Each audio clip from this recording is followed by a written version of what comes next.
예. 자, 내분비계는 우리가 아까 지난 시간에 배웠다시피 엑소크라인 시스템은 외 분비계고 엔도크라인 시스템은 내 분비계입니다. 그러니까 엔도스코피 하면 내시경, 엔도스코피 하면 내시경인데 엔도가 안쪽이라 내. 그래서 크라인 하면 분비를 말하는 거예요. 내 분비 시스템. 자, 우리가 내 분비계는 호르몬을 분비한다고 이야기했죠. 호르몬 분비. 호르몬을 분비하기 때문에 호르몬 분비하는 곳이 여기 보면 솔방울 샘이죠. 솔방울, 송방울, 송과체 있고요. 그다음 뇌하수체, 그다음 갑상선, 부갑상선, 그다음에 가슴샘이라고 흉선, 그다음에 콩팥 위에 이렇게 모자처럼 달리는 아드레날, 리날이 콩팥이고 리날 위에 있다고 헤드리날 해서 무심, 그 다음에 이자, 췌장, 판크레아스죠. 이자, 췌장, 판크레아스. 그 다음에 여성에서 남소, 남성에서 테스티스. 자, 이렇게 내분비계가 있습니다. 자, 근데 내분비계에서 지난 시간에 배웠다시피 호메오스타시스라는 말을 배웠죠. 호메오스타시스. 항상 일정한 최적의 상태로 유지하는 성질. 우리 몸은 항상 똑같이 유지되어야 됩니다. 우리 마치 에어컨에서 14도, 25도, 25도 딱 일정을 유지하듯이 우리 몸의 호르몬 분비라든지 모든 물질 대사가 일정하게 유지되도록 하는 게 항상성입니다. 그 항상성을 유지하는 가장 중요한 게 내분비계 물질, 호르몬이라는 거죠. 호르몬이 이 항상성을 유지시킨다. 그렇게 생각하시면 됩니다. 그러니까 표준세포, 타제세포, 오늘도 이제 타제세포 이야기를 할 텐데 호르몬에 반응하도록 정해진세포, 그러니까 타겟이 뭡니까? 호르몬이 찾아가는 것이죠. 호르몬이 찾아가는 것. 자, 타겟셀에 붙어있는 게 뭐라고 했죠? 리셉터라고 합니다. 수용체. 자, 그 수용체에 문제가 생기면 수용체에 타겟셀에 있는 수용체가 호르몬을 받아야 되는데 호르몬을 받지 못하고 항체를 받아서 수용체가 막혀버리면 그 호르몬 작용을 하지 못하고 일을 못하게 된다는 거죠. 그래, 항체. 그걸 자가면역질환이라고 합니다. 그 다음에 음성 대부긴 기자. 어떤 상부조직에서 나오는 호르몬에 의해 하부기관의 호르몬 분비가 촉진되는데 이 증가된 하부기관의 호르몬 양이 증가되어버리면 오히려 거꾸로 상부기관의 호르몬 분비를 억제시킵니다. 그러니까 하부기관의 호르몬이 증가시키면 그것이 바로 상부기관의 호르몬을 분비를 억제시킨다는 거예요. 마이너스 요인으로 작용한다 해서 네거티브 피드백 시스템이라고 합니다. 됐죠? 자, 우리가 마지막 네거티브 피드백 시스템이 대개 우리 호르몬에서 분비 조절 이전입니다. 예를 들면 온도가 올라가면 보일러가 떨어져서 온도가 다시 떨어지게 되고 온도가 떨어지면 보일러가 다시 올라가서 온도가 올라가게 됩니다. 그것이 바로 네거티브 피드백 시스템이고 마찬가지로 우리 몸에서도 네거티브 피드백 시스템이 작용한다라고 아시면 됩니다. 자, 그럼 엔도크라인 호르몬이 어디가 있느냐? 여러 개 있지만 여기에 있는 것처럼 하이포탈라무스는 여기 보시면 뇌에 보시면 노랗게 보이죠? 노랗게 보이는 거. 노랗게 보이는 게 하이포탈라무스. 그 밑에 이렇게 딸랑딸랑 방울처럼 달린 게 피추이트리 그려야 됩니다. 하이포탈라무스 피추이트리 그려야 됩니다. 이렇게 시상하고 그 다음에 피추이트리 그려야 됩니다. 자, 그 다음에 목에 있는 아까 갑상샘, 부갑상샘, 아드레날 글랜드, 아까 말씀드렸죠. 팜프레스, 오바리, 테스티스, 사이로스, 피니얼 글랜드. 피니얼 글랜드는 하이포탈라무스 뒤쪽에 이렇게 보라색으로 찾으시니까 보라색인가? 요 색으로 보이는 이게 피니얼 글랜드입니다. 이것은 멜라토닌 분비에 관여하고 기 성장에 관여한다고 되겠죠. 자, 수면과 성장에 관여합니다. 자, 그러면 엔도크라인 호르몬 우리가 그렇게 배웠습니다. 이거 다 외울 필요가 없다고 그랬죠. 우선은 뭐냐면 시상하고는 피추이트리 글랜드를 지배합니다. 피추이트리 글랜드는 다른 엔도크라인 시스템을 지배합니다. 이렇게 기억하고 있으면 됩니다. 하이포탈라무스는 피추이트리 글랜드를 지배하고 피추이트리 글랜드는 그 외에 다른 엔도크라인 시스템을 지배한다. 자, 그럼 하이포탈라무스는 TRF는 뭐냐면 사이로트로픽 릴리전 팩터라고 해서 사이로트로픽이라는 말은 TSH를 사이로트로핀이라고 합니다. 사이로트로핀. TSH가 사이로트로핀. 사이로트로핀은 사이로이드를 자극한다 이 말이야. 사이로이드를 자극한다 이 말이야. 사이로이드를 증식시킨다. 그 뭐냐? 사이로트로핀은 사이로이드를 증식시키는 물질이 뭐고? TSH. TSH가 사이로이드를 증식시켜서 뭘 한다? 사이로이드에서 사이로이드 호르몬을 분비시킨다. 자, 그러면 하이포탈라무스에서 TRF가 분비되면 이 TRF는 피추이트리 글랜드를 자극합니다. 피추이트리 글랜드를 자극하면 TSH가 TRF의 팩터 호르몬, F는 팩터, H는 호르몬 비슷한 말입니다. 어쨌든 간에 여기서 TSH를 자극해 분해해서 TSH로 분리돼서 사이로이드에서 사이로신 T4나 트리아이로사이로닌 T3, 80% 이런 것을 분비하게는 TSH. 그렇게 해서 T-알파 사이로트로핀 릴리즈 팩터, 릴리즈 팩터라고 하는 사이로트로핀을 자꾸 방출하게 하는 팩터라는 거죠. 그러니까 사이로트로핀이 뭐다? TSH다. TSH를 방출하게 하는 팩터다. 그럼 CRF는 뭐냐? 콜티코트로핀 릴리즈 팩터. 콜티코트로핀은 뭐다? 아드레날 콜티코트로핀 호르몬, ACTH를 콜티코트로핀이라고 하죠. 그래서 콜티코트로핀이랑 ACTH다. 그러면 CRF는 ACTH를 릴리징하는 팩터다 이 말이에요. 무슨 말인지 알겠죠? 자, 그런 식으로 해서 다 위에서 아래로 이렇게 상부 호르몬에서 하부 호르몬으로 조절해놨다. 각각의 호르몬이 어떻게 나오는지는 알겠고, 여기 피추이트리 글랜드에서 전엽 슬래시 후, 중엽 슬래시 후엽 슬래시 하죠? 밑에 내려보면 피추이트리 글랜드에 TSH, ACTH, GH, LH, ICH, SH, FSH, PRL, 폴락틴이죠? 슬래시가 있죠? 이 말은 무슨 말이냐? 요 앞에 있는 전부 다 내압수 전율에서 분비되는 호르몬이라는 말입니다. 그럼 내압수 중립에서 분비되는 호르몬이 MSH고요. 내압수 부엽에서 분비되는 호르몬이 AH, 옥시톡신. 이런 뜻입니다. 아시겠죠? 자, 그래서 그렇게 되고요. 그 다음에 오늘 배울 것 중에 하나가 아드레날 글랜드 밑에 있죠? 아드레날 글랜드 부신. 피지가 수지로 되어 있습니다. 아드레날드 피지가 수지. 자, 피지는 뭐가 있다? 콜티솔, 알도스테론, 섹스 호르몬. 이런 것이 피지에서 나오고요. 수지에서는 에피네프린, 노르에피네프린. 이런 것이 수지에서 분비됩니다. 자, 그래서 아드레날 글랜드는 콜티솔, 오늘 배우는 콜티솔 분비가 과다되는 특징 신드롬을 배울 거고요. 알도스테론이 과다된 것을 안데슨 디지라고 합니다. 하여튼 그 외에 있는데, 그래서 이런 것들은 직접적으로 과다 분비되기도 하고, 안전적으로 원인이 되기도 하는데, 어쨌든, 오늘 아드레날 글랜드를 이야기해요. 한콜에서는 인슐린, 글루카곤, 소마토스타틴이 있는데, 인슐린은 혈당을 떨어뜨립니다. 글루카곤은 그 반대로 혈당을 올려주죠. 소마토스타틴은 성장에 관여하고 단백질 합성에 관여합니다. 자, 그래서 인슐린, 글루카곤은 혈당의 조절을 관여하는데, 실제로 인슐린은 나중에 하면서 알게 되겠지만, 혈당뿐만 아니라 단백질, 지방 대사에도 관여합니다. 그래서 우리가 그런 것들은 복잡하게 알 필요 없고, 간단하게 인슐린이 혈당을 떨어뜨린다. 당뇨 안 되게 쓴다. 글루카곤은 혈당을 높인다. 그렇게 기억을 하고 있습니다. 그 정도만 해도 충분하세요. 그 외에는, 확실히, 중요한 것들은 없습니다. 우리가, 중요하게 이렇게 사이로드 지전, 그 다음에, 콜티솔, 문제가 생기는 푸싱 디지즈, 인슐린에 관한 다이어트 스멜리티스. 이 세 가지가 우리가 엔도크라인 시스템에서 아주 흔하고 우리가 꼭 알아야 되는 질환 세 가지라고 합니다. 자, 이게 아까 시상하부, 내압제, 합상선, 부신, 생식에서 시상하부에서 나온 호르몬들이 그 아래에 또 네모의 박스에 들어가 있죠. 이런 호르몬을 장하고 또 이런 호르몬이 그 아래 박스에 있는 호르몬을 장하는 결국 이런 흑백기를 내서 호르몬 피라미드라고 하는 이런 형식을 가진다라는 걸 아시게 되겠습니다. 자, 그래서 콜레스테롤은 이렇게 우리가 알는 콜레스테롤은 나쁘지만 않다. 알도스테론과 콜티솔을 그리고 에스트로겐을 만드는 권력이다. 이어서 콜티솔과 에스트로겐 여성까지 만드는 거죠. 알도스테론과 콜티솔도 또 중요한 역할을 합니다. 미네랄 대사에서. 자, 갑상선 우리가 드려야죠. 간단하게 갑상선 저하증과 갑상선 반응이 있잖아요. 저하증은 동작이 느려지고 추위를 많이 하고 체력이 저하되고 심박수, 심박기능이 감소됩니다. 그 다음에 갑상선 저하 항진증은 그 반대가 되겠죠.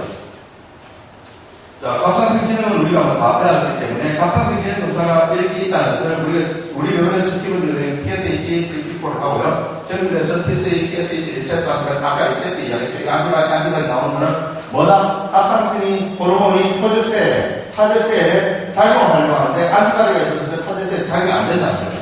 그렇기 때문에 그런 안티바디가 있는지 없는지를 확인해보면 이 갑상선 저하증이 되느냐 안 되느냐를 알 수가 있습니다. 영상검사에서 충파와 CT, MRI를 해서 합니다. 갑상선 질병은 우리가 그때도 말씀드렸지만 복잡하게 할 필요는 없다. 자, 간단하게 우리 배웁니다. 항진증과 저하증, 그리고 항진증, 저하증 없으면서 심플로이드. 아시는 뜻인가? 자, 그래서 항진증은 바세도스병, 레이브스 디지즈 하는데 자가면역 질환이다. 자, 이것은 자가면역 질환이라는 것을 그냥 알고 계시고요. 다른 것도 다 항진증이 있다는 거. 그 다음에 저하증인데 갑상선의 프라이머리 세컨드리. 자체적으로 사이로이드가 문제가 생기는 프라이머리라는 것이고 세컨드리라는 것은 다른 원인 때문에 갑상선 TSH나 TRF가 감소되어서 피추이틀이나 하이포탈라무스에서 문제가 생겨서 사이로이드 글랜드가 작동한다는 것을 체크들이라고 합니다. 자, 그래서 이제 뭐 어차피 시스템 사인은 다 우리가 이제 했죠. 간호도 우리가 이제 그때 했습니다. 간호도 또 중요하죠. 체중 효과를 측정한다. 시스템을 갖춘다. 하이퍼사이로이드입니다. 하이퍼사이로이드 관계있잖아요. 눈의 몸. 왜? 엑소살로스 아무도 출적이 되라고. 그 다음에 눈이 다 안 닦여요. 그 다음에 인공눈물은 안 되고 해서 전방을 보여야 됩니다. 그 다음에 흥분할 수 있기 때문에 독반이 생활하고 방문 기체하고 고칼로리, 고단백, 고탄수화물 지방과 미네랄을 풍부하게 해서 영양분을 충분히 먹을 수 있게 됩니다. 왜? 사이로이드 글랜드가 활성화되면 몸에 물질 대사가 심하게 일어나기 때문에 웨이트로스, 살이 빠지지 않아요. 그러니까 충분히 많은 물질들을 먹을 수 있어서 살이 빠지지 않고 대사가 잘 일어나도록 충분히 먹어야 됩니다. 그래서 식단과 취침전에 간식도 먹도록 해주고 선두선을 카페인을 제한한다. 이렇게 비타민은 사실은 우리가 만성질환자에서는 꼭 필요하기 때문에 비타민을 항상 이렇게 우리가 정해주는 게 좋습니다. 정상적인 상태보다 물을 하루에 4리터의 수분을 섭취하라. 자, 하이퍼사이로이드인데 우리가 여기서 중요한 것은 믹스 에데마다. 자, 믹스 에데마와 우리가 피팅 에데마라고 우리가 그때 설명드렸습니다. 피팅 에데마는 셀과 셀 사이에 물이 찬 거예요. 그래서 눌리면 꾹 들어갔다가 또 꾹 풀어버립니다. 양말 신으면 양말 신을 때도 쪼이죠. 고무장구 됩니다. 그럼 피팅 에데마. 믹스 에데마는 뭐냐? 셀 자체에서 뮤신이 증가되기 때문에 이는 눌려도 들어가지 않습니다. 셀 자체가 굉장히 푸는 거예요. 리셋에서 이거는 전액수정이라고 해서 이거는 피팅에 대한 부분입니다. 다리가 붙는다 할 때는 우리가 되게 분음을 눌려와서 잘 들어간다 이러면 셀과 셀 사이에 물이 찼다. 자, 그런 경우 우리가 대개 보면 알루미늄이 적는 경우 알루미늄이 적어서 삼탑이 안 되니까 모세가 밖으로 물이 빠져나가서 생기는 겁니다. 첫째 제일 많은 게 뭡니까? 간이 나올 때 간 나쁠 때 다리가 붙죠. 그 다음 콩팥이 안 좋아서 물이 소변이 몸 밖으로 배출이 안 돼서 몸에 수분이 자꾸 넘쳐서 붓는 경우도 있습니다. 전날 우리 남편분 그 다음 둥둥 주죠. 왜? 수분줄이라고 하면 밖으로 안 나가는 나트륨을 넣기 때문에 나트륨이 물을 잡아 당기고 있거든요. 우리 몸에서 흡수된 나트륨이 물을 밖에 못 나가게 잡습니다. 그러니까 우리 몸에 물이 많아요. 그래서 아침밥으로 소변을 안 나가고 물이 얼굴로 발가락으로 닿아서 둥둥 붓습니다. 자, 그것도 마찬가지 피팅해야 됩니다. 그거는 셀 사이에 물이 차는 거죠. 자, 그래서 이제 하이포사이로이드는 우리가 신기로이드. 우리가 그랬죠. 호르몬은 전부 다 위에서 하게 된다. 하지만 유일하게 먹어서 되는 호르몬은 사이로이드 호르몬. 사이로이드 호르몬은 경구로 복용이 가능하지만 다른 호르몬 좀 주사를 받는 그래서 인슐린 주사를 받죠.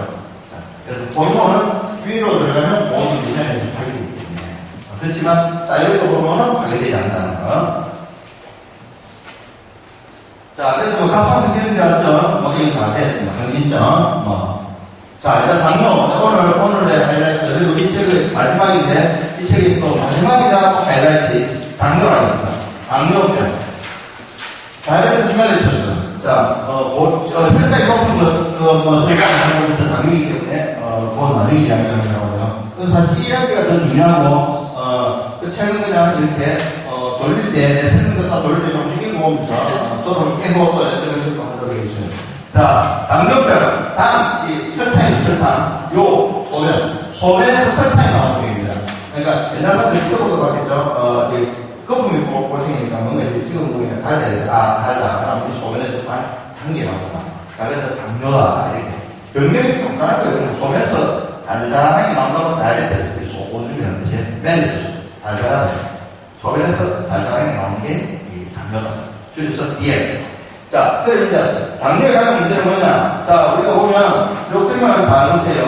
요 타겟 색깔이 이렇게 왕꿈처럼 생긴 모양이 담낭이라고 합니다. 담낭.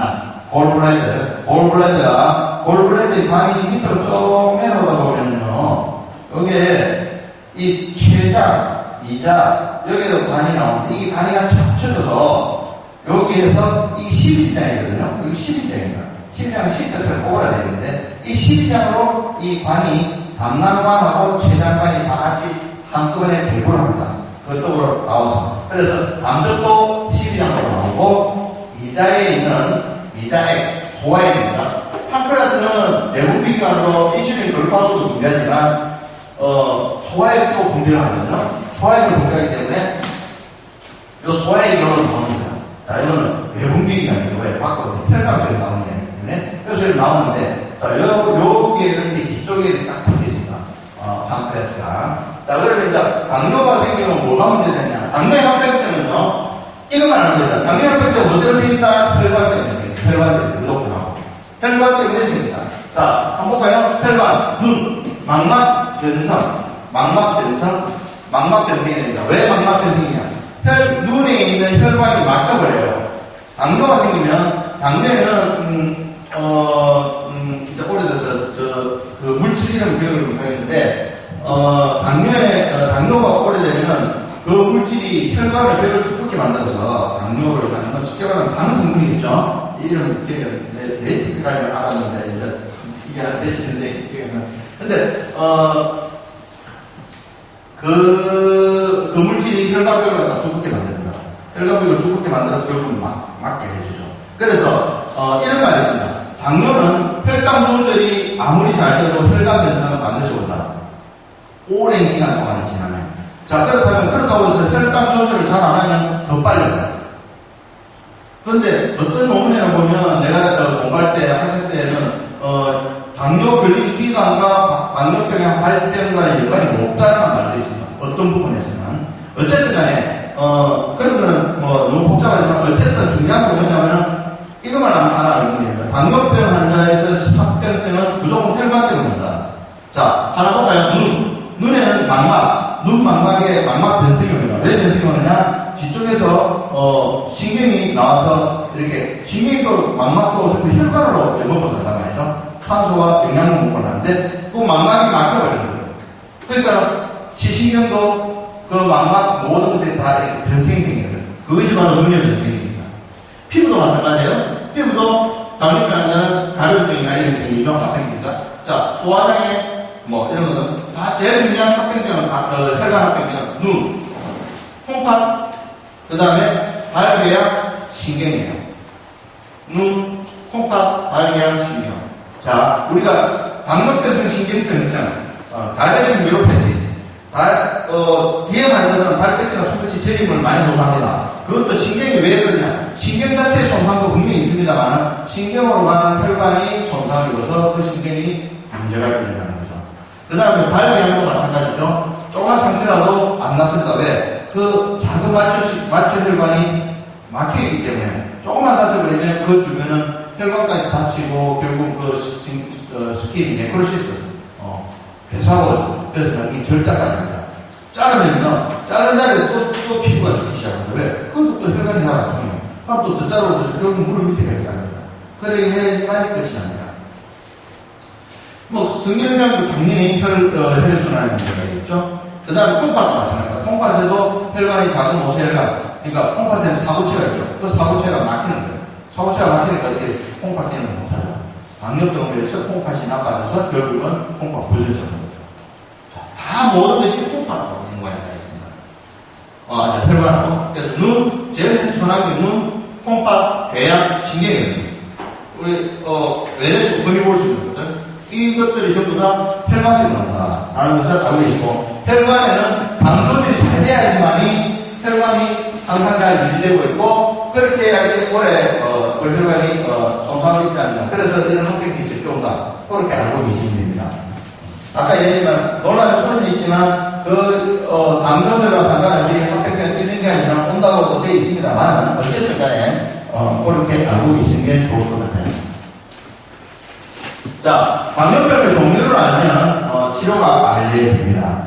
당뇨병은 두 가지가 있습니다. 타입 1과 타입 2가 있습니다.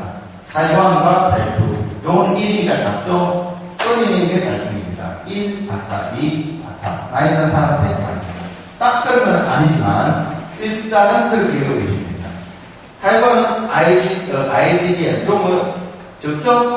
2니까 N 하나 더 붙어서 NIDDM. 저는 갑자기 그렇게 했어요. 그래서 일단 무조건 연관해줘야 돼요. 사실 처음에 공부할 때는 먼저 너무 해야 돼요. 그럼 그냥 던져주고 해야 되는데 이해하려고 하면 시간이 너무 많이 걸려요. 그럼 무조건 하고 모양을 보고 외우든 숫자를 보고 외우든 뭘 보고 당연히 하는 걸 이해해야 돼. 그래 놓고 이제 자꾸 반복하다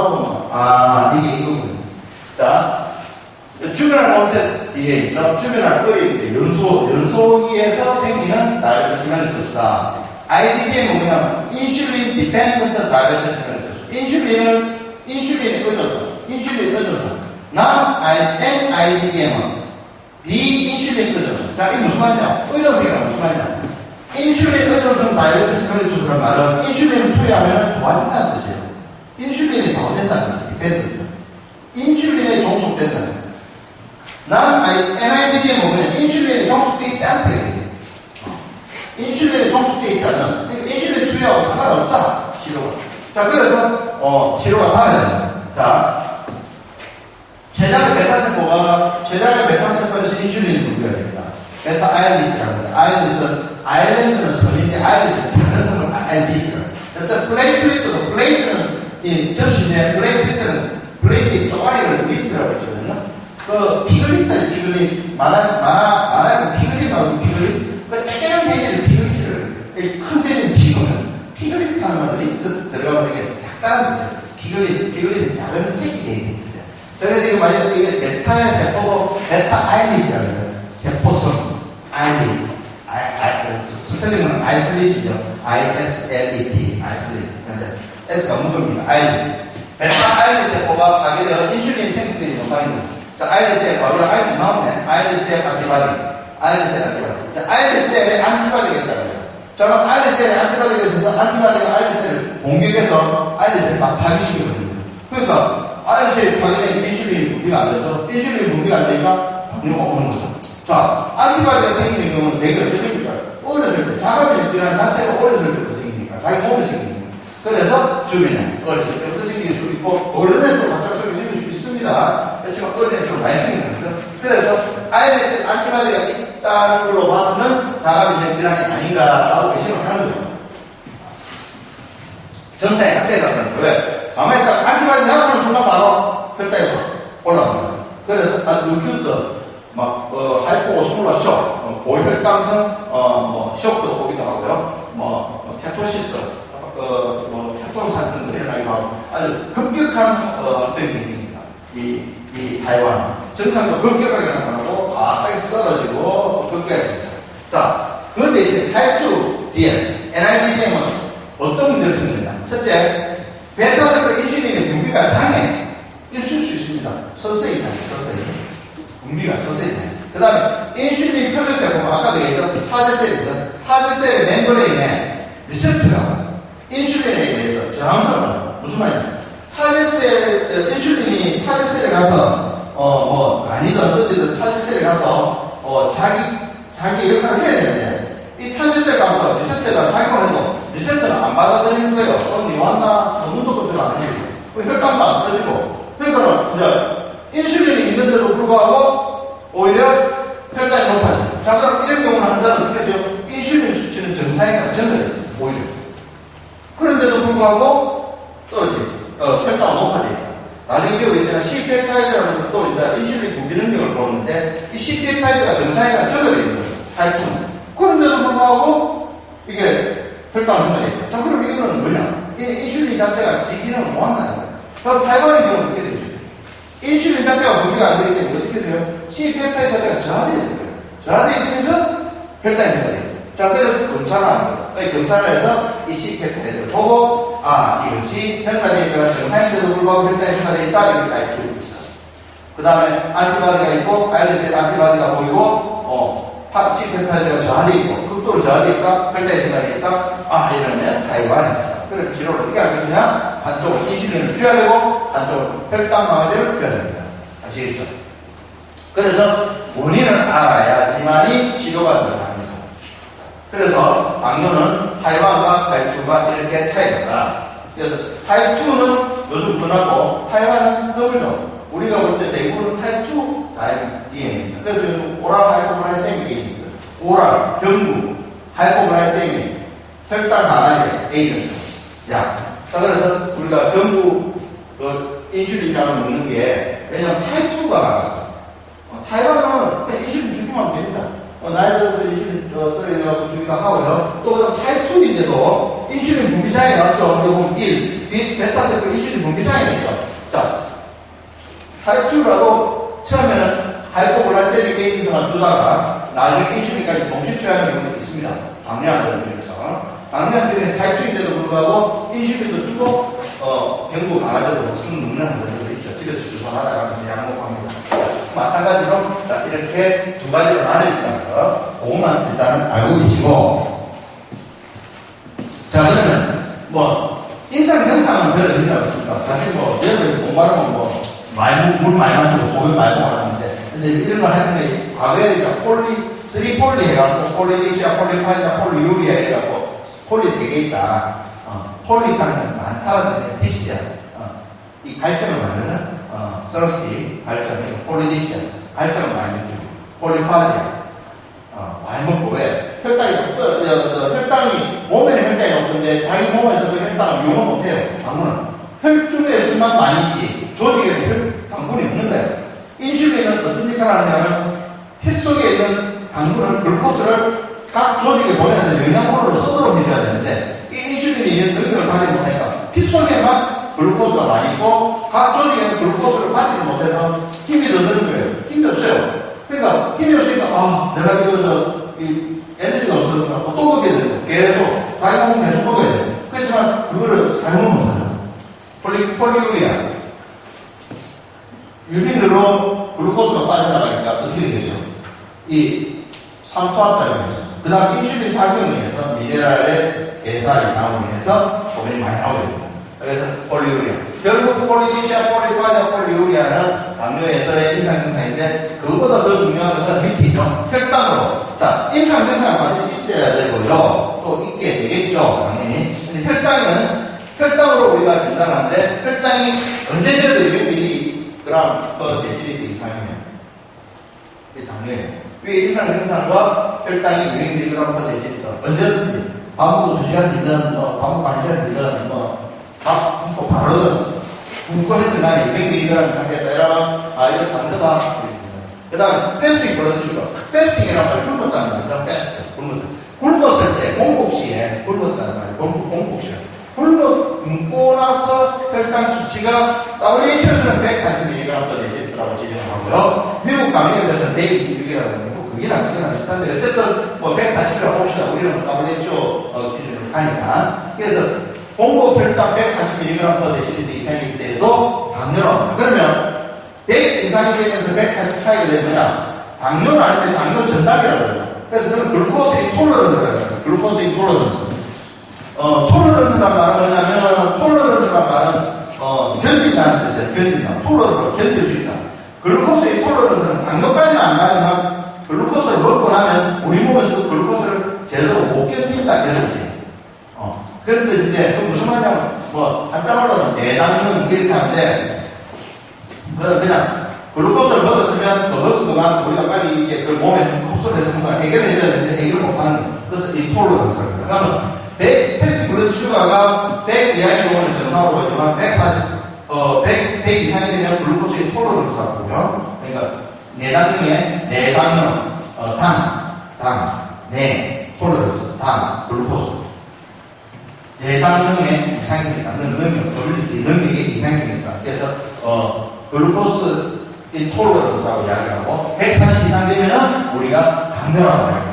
그래서 당뇨 전단계도 140다라는 것도 알아주시면 좋겠고요. 자, 그럼 이제 검사가 있습니다. 우리 병원에서 하는 검사는 어떤 건지 잘 모르겠습니다만, 주로 우리 병원에서 하는 검사가 뭡니까? 우리 정신장님? 예? FBS하고 FBS하고 두 번째는 HbA1c 하고요. 그리고 네 번째는 C-펩타이드. 인슐린도 있는데 지금 인슐린 빠지는 거. 실은 인슐린인데 그리고 인슐린 안티바디까지. 당과 검사는 지금 친구들은 거의 안 하고 있습니다. 잘 알아요. 원래 잘 하는 거예요. 이게 사실 당과 검사는 요즘 옛날에는 학생일 때는 당과 검사를 많이 하는 거예요. 요즘에 그렇게 막 얼마 몇 배랑 먹고 복잡을 안 합니다. 해봐도 그것도 없고 그죠? 그래서 그것도 진단일수 복잡죠. 한 시간, 30분, 1시간, 2시간 해가고, 이거 될 때, 저거 될 때, 끝줄을 감거든요, 사람마다. 그거 판단이 너무 힘들어요. 근데 공부할 때도 이 감각만 있었는데, 요즘은 안 합니다. 자, 그러면 FBS 패티 블러드 슈거하고 글리코시레이트 헤모글로빈 하고 그 다음에 C-펩타이드하고 시르인슐린 그리고 아까 인슐린 안티바디 자, 그렇게 주로 하는데 안티바디가 뭡니까? 오피오이드이지 인슐린에 대해서 저항성을 했다. 인슐린에 저항성을 했는 것들 우리가 이런 것들을 이제 보는 거죠. 자, 볼까요? 아까 패스팅 블러드 슈거 했죠? 패스팅 블러드 슈거. 자, 홍복 혈당치가 140 이상 되면, 미국 당뇨한테 122g 합니다. 그리고요, 140 이상 되면은 당뇨다. 인상이 분명했을 때. 그 다음에 100에서 140 사이에는 글루코스 인톨러런스다. 내당이, 톨러런스 하지 못하다. 자, 그 다음에 글루코시레이트 헤모글로빈인데, 헤모글로빈에 글루코스가 딜이 붙은 거예요. 당화혈색소라고 하는데, 그것을 줄여서, 헤모글로빈 A1C, 1을 착했어야 되는데, 내가 착했은 걸 딱 들으면, 말을 착착이라고 반죽 떨어졌다고 그래. 헤모글로빈 A1C 이렇게 해서 당화혈색소. 이건 뭐냐면 지금은 당 조절이 잘 되고 있고 세보면 당이 안 나오는데 평균 한 2, 3개월 동안에 당 조절을 제가 잘하고 있는지 안 잘 모른단 말이죠. 그거는 이 당화혈색소가 안 하는 거예요. 왜? 혈당 속에 피 속에 글루코스가 많이 많을수록 이 헤모글로빈하고 덜 붙어있거든요. 덜 붙어있거든요. 그럼 덜 붙어있는 게 많으면 많을수록 뭐다? 조절이 잘 안 됐다. 자, 그래서 이 함정들을 잘 안 떨어지고 헤모글로빈이 없을 때가 이렇게 남아있거든. 그러니까 2, 3개월 만에 평균 혈당치를 반영한다는 그런 이야기입니다. 그 비슷하게 글루코시레이트 알루민인데 토사민이라고 해서 아마로 이 2, 3분의 혈당치를 정도로 반영하는데 요거는 뭐 지금 우리 면에서 안 쓰고 있습니다. 이것도 가끔 합니다. 최근에 FM에서 가끔. 그래서 최근에 FM에서 가끔 검사를 된답니다. 자, 그럼 뭐다? 프루토사민 글루코시레이트 알루민은 뭐다? 2, 3주 동안에 혈당 조절 상태를 반영하는 것이다. 라는 걸 알아가지고, 검사를 한 원장님들이 계시면 잘 보고, 이게 바로 이 검사구나 하는 걸 알아주시면 되겠습니다. 자, 그 다음에 아까 제가 이야기한 C-펩타이드 나죠. C-펩타이드는 뭐 때문에 이 인슐린 분비를 반영하는지 저도 모릅니다. 학교다닐 때 제대로 안 배웠습니다. 그냥 C-펩타이드가 있다는 것만 압니다. 단지 그냥 C-펩타이드는 췌장세포 인슐린 분비량을 반영한답니다. 아마 이런 거겠죠. 인슐린을 만들어내고 나면 찌꺼기 물질이거나, 그런 것들이 이렇게 밖으로 나갈 수 있겠죠. 난 잘 모릅니다. 근데 일단 그냥 내 상상입니다. 이거는 맞는 말은 아니고요. 그래서 C-펩타이드라는 것은, 인슐린 분비량을 반영하기 때문에 아까 내가 얘기했던 타입 1과 타입 2를 알 수가 있겠죠. 타입 2 같은 경우에는 C-펩타이드가 정상이랑 전달이 있지만 혈당이 전달이 있잖아요. 왜? 인슐린 분비는 정상일 수 있는데 오일도 많이 나오고 혈당이 제대로 조절이 안 되니까. 그런데도 불구하고 혈당이 올라갑니다. 자, 그 다음에 자가혈당 검사, 집에서 하는 거죠. 요당 검사. 이런 거 요격도 검사하고 우리가 당뇨를 진단하지 않습니다. 단지 그냥 그 상태를 그냥 가볍게 스크리닝 하는 정도로만 하겠죠. 24시간 요당 검사 누가 하겠습니까? 24시간 검사가 오늘 나와서 검사하는 건 페니실 좀 싫어할 거예요. 그 다음에 GTD 방법 검사가 얼마 안 되겠죠? 시럴 인슐린 레벨을 보고 타입 1이나 타입 2도 우리가 판단하겠고 안티바디 방법에서 자가면 내지라는 이유도 확인하게. 자, 그러면 이제 이렇게 당뇨를 여러 가지 형태로 검사를 해서 검사는 아까 FBS밖에 없습니다. 패스팅 블러드 슈거. 자, 그럼 나머지 뭐다? 치료 판정, 그 다음 치료 효과 이런 걸 관찰하는 거죠. 그럼 어떤 치료를 해야 되겠습니까? 이런 걸 관찰하는 게 이제 검사하고 있죠. 자, 이제 나왔습니다. 이게 하거나 하나 여러분들이 다 아시는지 모르겠는데, 제가 우리 면허 습관을 다 정했습니다. 문혜린 원장님한테 부탁을 해서 우리 면허 습관을 다 정했습니다. 이걸 꼭 기억해 주시기 바랍니다. 이거를, 이거하고 그 다음 페이지에 있는 거 여러분들 반드시 알아요. 앞으로 이야기하는 거 마찬가지입니다. 여러분들이 알아야 되는 게 뭐냐면, 어떤 계열의 약물이냐, 그 다음에 어떤 성분이냐, 어떤 상품이냐. 자, 어떤 계열, 어떤 성분, 어떤 상품이냐. 자, 여기 보면, 여기서 보시면 이겁니다. 술포닐 유리아 계열의 약물이 중에서 글리메피라이드라는 성분의 약물이 있습니다. 그러면 글리메피라이드라는 성분의 약물을 상품명, 회사에서 만들어서 파는 게 아마레, 글리메피드, 그레린, 글리마린 이런 식으로 나옵니다. 자, 그럼 사실이 대문자로 되어 있지만, 제재명은 원칙상 소문자로 씁니다. 상품명은 원칙상 대문자를 시작합니다. 제재명은 원칙상 소문자를 시작하는데, 나는 여기 자연스럽게 그냥 이 파워포인트는 제일 앞에 나오는 영어는 무조건 대문자로 나오거든요. 그냥 동물. 그래서 반드시 알아야 됩니다. 글리멘 피라이드는 이렇게 대문자로 써도 안 되고요. 제재명은요, G, 소문자로 써야 됩니다. 그렇지만, 만약에 아마리를 영어로 쓰면 A-M-A-R-Y-A거든요. 그거는 A를 갖다 대문자로 써야 돼요. 그거는 국제 공통입니다. 제가 말씀드리는 거는. 그래서 어떤 약품 이름이 있는데, 앞에가 대문자로 되어 있다면, 대문자로 되어 있거나, 그 다음에 맨 끝에 아 해갖고 동그라미 되어 있다. 이렇게.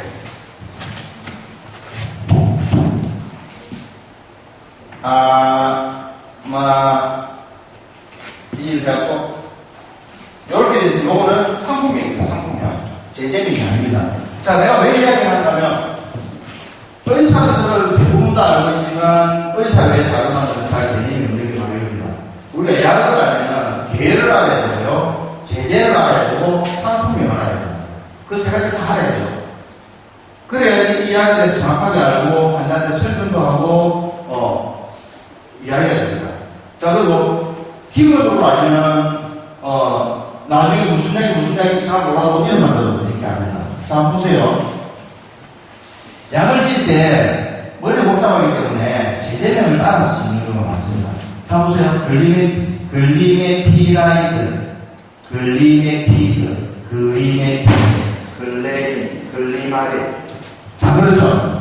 원래들이 리스트 볼까요? 자, 메트폴민, 한국 유나이티드 메트포민. 왜? 이 메트포민이라고 다른 회사에서 만들어버리면, 이 한국 유나이티드에서 똑같이 만들려면, 그냥 메트포민 만들면 상품명이 중복되기 때문에 안 돼요. 저거 사이드로 하나 붙이든 다른 하나 붙여야 돼요. 무슨 말인지 알겠죠? 보글리보스. 그러니까 보글리아. 알겠죠? 이런 식으로, 티오글리파존, 글레존, 타졸로, 타졸. 다 비슷해요. 자, 그런 식으로 우리가 이렇게 상품명, 제재명, 그 다음 계열, 무슨 계열이다 하는 것을 우리가 알아줘야 됩니다. 자, 내가 여기서 일일이 다 설명을 안 하겠지만 간단하게 한번 해볼까?